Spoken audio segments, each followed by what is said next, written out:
जब भारत की ये छवि दुनिया में जा रही है तो यहां भी वही संदेश है जो आप कह रहे थे कि हम कहीं किसी पर कोई विचार थोपने से ज्यादा हम अपनी संस्कृति को संजोने, उसको बचाने और उसको आगे बढ़ाने में विश्वास रखते हैं। और ये शायद ये जो आज हम तस्वीरें देख रहे हैं उसी कड़ी का एक अहम हिस्सा है, जब सोमनाथ मंदिर में आज प्रधानमंत्री मौजूद हैं, वो पूजा पाठ कर रहे हैं पूरे सांस्कृतिक विधि विधान से। ये बताता है कि इस देश के मूल में, संस्कृति में क्या रहा है और क्या है, और उससे जुड़ना या उससे खुद को जोड़कर सबको दिखाना कोई धर्म का विषय नहीं है, बल्कि हमारी सोच, हमारी परंपरा और हमारी संस्कृति का विषय। सर, आप ही से अब एक चूंकि शिवलिंग की तस्वीरें बार बार आ रही हैं देवव्रत जी, तो एक कहानी बहुत प्रचलित है शिवलिंग को लेकर कि जब गजनी पहुंचता है और अंदर उसके लोग दाखिल होते हैं रक्तपात करने के बाद प्रांगण में, तो शिवलिंग हवा में लटका, कई फारसी इतिहासकारों ने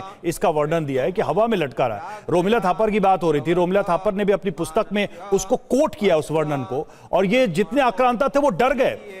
ये आर्किटेक्चर था उस समय का जी। ये क्या कहानी है, जरा दर्शकों को बताइए। देखिए, ये ऐसे दो तो बहुत प्रमाणिक हैं। एक तो पुरी के जगन्नाथ मंदिर के पास में जो कोणार्क का जो सूर्य मंदिर है, वहाँ पे भी इसी प्रकार की जो है चुंबकीय वैज्ञानिक पद्धति हमारी कितनी डेवलप थी, ये अपने आप इससे समझ में आ जाता है। तो ये बहुत सारे इतिहासकारों ने लिखा है, हालांकि कोई बहुत हमारे पास स्पष्ट प्रमाण नहीं है। शिवलिंग था, निसंदेह था, और पूरी संभावना है कि उन्होंने अपने उस समय की उन्नत वैज्ञानिक तकनीक का प्रयोग करके चुंबकीय शक्ति से शिवलिंग को जो है लौह और चुंबक के मध्य में स्थापित किया हो। और ये एक कौतूहल और अद्भुत का कौतूहल का विषय रहा था, इसीलिए आक्रांताओं के लिए एक बड़ा ये निश्चित रूप से रहा होगा। तो वो उसमें होता यही था कि मैग्नेटिक पावर के थ्रू आप जो है नीचे लोहा, ऊपर जो है चुंबक स्थापित कर देंगे, तो बीच में शिवलिंग में इस प्रकार के जो जोन्स डेवलप होंगे वो उसको बीच में हैंग करते हैं। तो ये एक, चूंकि ये बात बाहर तक बहुत हजारों मील तक ये बात फैली थी, तो वो हमेशा उनके मन में ये एक कौतूहल का विषय तो था ही। तो वो आते थे तो उनको ये एक बड़ा महत्वपूर्ण और इंटरेस्टिंग लगता था। ठीक ऐसा ही आप देखिए कोणार्क के सूर्य मंदिर में भी आपको दिखाई पड़ेगा कि वहाँ पे भी जो सूर्य का, भगवान सूर्य की जो मूर्ति थी वो भी इस तरीके से एयर में सस्पेंडेड थी, मतलब बीच में लटकती थी, जिसको कि अंग्रेजों ने उसको जो है, हालांकि उस पर भी बहुत सारे आक्रमण हुए, आप वो अलग विषय है। तो ये उनके लिए एक और समस्या होती थी, क्योंकि उस चुंबकीय प्रभाव इतना था कि समुद्र के जो आवागमन है वो भी प्रभावित होता था, तो उनका जो नेविगेशन सिस्टम वो भी प्रभावित होता था। तो कहीं ना कहीं ये भी कारण है। एक और कारण भी बता दूं कि क्यों आखिर सोमनाथ मंदिर को इतनी बार निशाना। सर, उस पे आइएगा सर, लेकिन जैसे चूंकि बात हो रही है कि हम निर्माण कार्य में कितने उन्नत थे, वहां पर मैं भी गया था, तो वहां पर सोमनाथ मंदिर के पास वो जो स्तंभ है और जिसमें वो तीर दक्षिण ध्रुव की तरफ है, उसमें श्लोक में साफ लिखा है कि आबाद जल राशि है दक्षिण ध्रुव तक। मतलब ये भी तो प्रमाण है कि हम कितने आगे और कितने उन्नत थे। जब लोग कबीलों में रहते थे, घोड़ों पर सवार होकर आते थे, विज्ञान से उनका बहुत ज्यादा नाता नहीं था, और हमारी संस्कृति कहां तक गई थी, उसके बारे में भी जरा बताइए।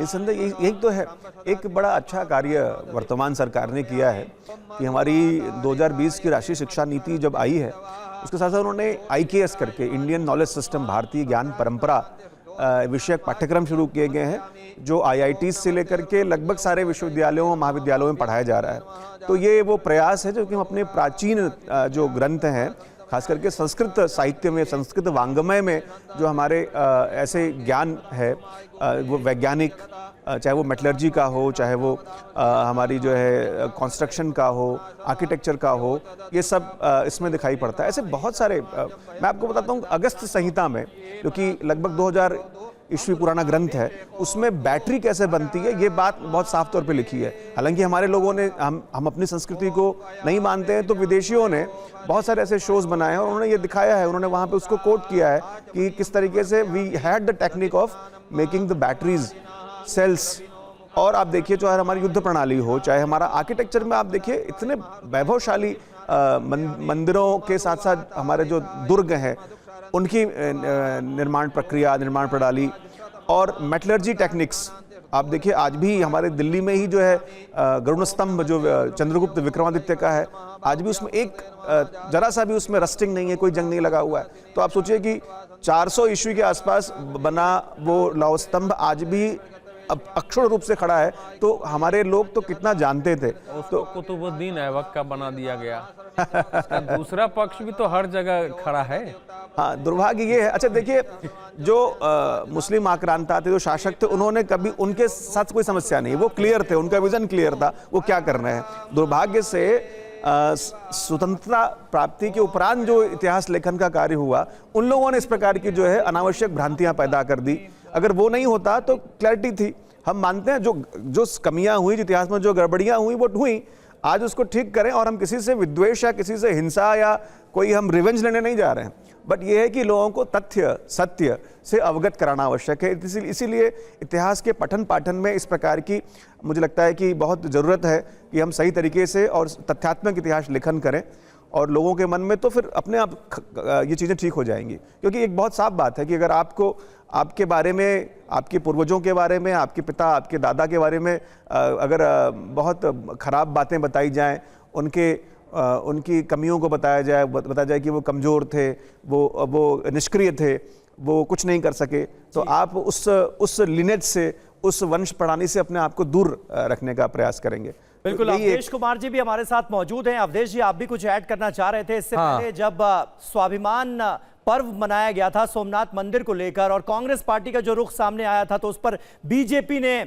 ऑब्जेक्शन किया था और कहा था कि देखिए, ये तो स्वाभिमान पर्व का भी बहिष्कार कर रहे हैं। अब ये तस्वीरें सामने आई हैं जहां पर सोमनाथ मंदिर में अमृत महोत्सव मनाया जा रहा है। तो पॉलिटिकल मैसेज क्या है इन तस्वीरों में, और ऑपोजिशन के रिएक्शन पर भारतीय जनता पार्टी का रिएक्शन, ये सिलसिला क्या इसी तरह से चलता रहेगा? मैसेज क्या दिया जा रहा है बीजेपी और या कह लीजिए कांग्रेस पार्टी दोनों की तरफ से? देखिए, अब पॉलिटिकल, आप जानते ही हैं, हमारे देश में हमारे दर्शकों को भी पता है जी। जो कुछ हम लोग चर्चा कर रहे हैं कि देश में इस प्रकार की धारा शुरू से ही थी, और जिस धारा का इस समय कांग्रेस या कुछ पार्टियां प्रतिनिधित्व कर रही हैं, वो धारा शुरू से ज्यादा शक्तिशाली थी। इस कारण हमारे पूरे मतलब अध्ययन में, अध्यापन में, व्यवहार में, सब में वो भ्रम पैदा हुआ कि हमको जो हम हैं उसी को लेकर हमारे यहाँ हीन ग्रंथि पैदा कर दी गई कि हम चंदन लगा के नहीं चल सकते, सीखा नहीं कर सकते, सार्वजनिक पूजा पाठ नहीं कर सकते। जो नेता होते थे घर में पूजा पाठ करते थे लेकिन बाहर नहीं कर सकते हैं। तो वो चीजें अब धीरे धीरे खत्म हुई है। जब प्रधानमंत्री स्वयं जब जाके हवन कर रहे हैं, जब मंत्रोच्चार हो रहा है, त्रिपुंड का चंदन करते हैं, जब रुद्राक्ष पहनते हैं, तो दुनिया में उस पर शोध होता है कि है क्या ये, और दुनिया उसको जानने की कोशिश करती है, और वहां से भारत जानता है। कांग्रेस तो इस समय देखिए, इस समय कांग्रेस पहले से भी ज्यादा दिग्भ्रमित है, क्योंकि नहीं सर, ऐसा कैसे कह सकते हैं? कुछ समय पहले तक तो कुछ समय पहले तक तो राहुल गांधी भी प्रेरित थे, वो मंदिर जा रहे थे, सोमनाथ भी गए, और उन्हें कहा गया जनेऊधारी ब्राह्मण भी हैं, ये सब तो कहा ही गया, तो प्रेरणा तो ले ही रहे हैं सब लोग। बिल्कुल गए, और उसके बाद बदल गए। देखिए, मैं इसको एक अभी समीर ने एक प्रश्न किया था कि कुंभ अभिषेक ऊपर क्यों हो रहा है। जी जी, देखिए, इसका पूरा विवरण देखेंगे तो मंदिर को हमारे यहाँ जो है ना, कहा गया है देवो देवालय प्रोक्तः जीवो देवः सनातना, कि जो देवालय है असल में वो देव का एक मतलब वो जीवंत स्वरूप है। तो ये का माना जाता है कि ये काल के बाद धीरे धीरे उसके सकारात्मक ऊर्जा कमजोर होती है, तो नए पुनर्जीवन उसको उस मंदिर को भी देना पड़ता है। और हम लोग कई बार कुंभ अभिषेक में, अभी कुछ ही दिन पहले एक साउथ इंडिया का मंदिर में स्वयं शामिल हुआ, 25 वर्ष पर वहां कुंभ अभिषेक हो रहा था, तो मैंने समझने की कोशिश की कुंभ अभिषेक क्या है।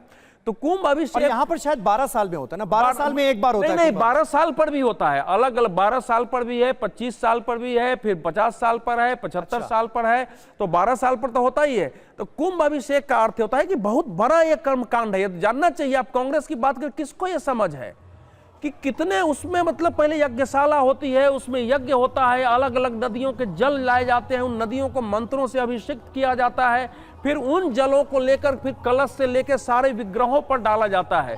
क्योंकि ये माना जाता है 12 साल में कि जो हमारे मूर्तियां बनी हैं उसमें जो जड़ी बूटी फलाना दिया गया है, वो 12 साल पर उसकी ऊर्जा घटती है, तो फिर से उसको ऊर्जा उसमें डालते हैं, उसी को अष्टबंधन कहते हैं।